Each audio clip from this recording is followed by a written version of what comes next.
Dhugaayyuu addunyaan tun guutuun si mul'atte. Haricha kiyya bakka jiru naa himii jiru. Atu keessatti fagartee mire.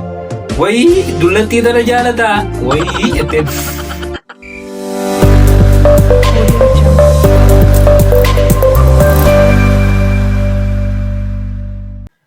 Egaa kabajamtoota hordoftoota keenya akkam nagaa fayyaadha isiniin jechaa kan daawwachaa jirtan Hegeree Wood.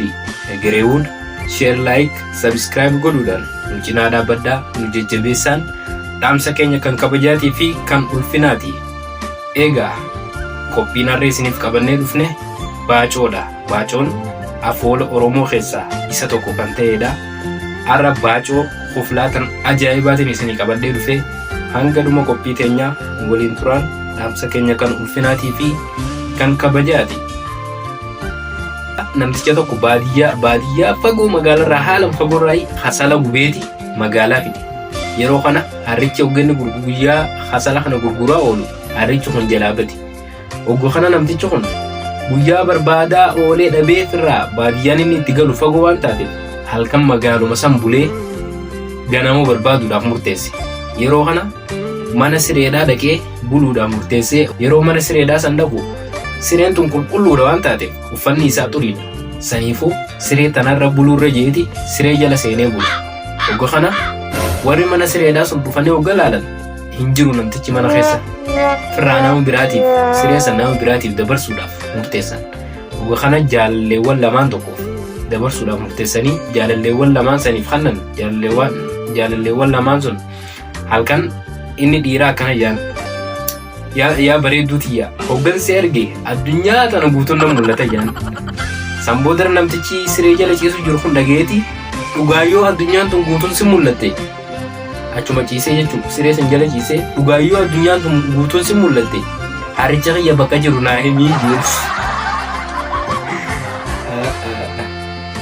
Awwaanuma jeeni gartanii. Jara sadan tokkotu jira. Haadhaa fi ilma ishiitii fi jaartii ilmaatiitu jira ture.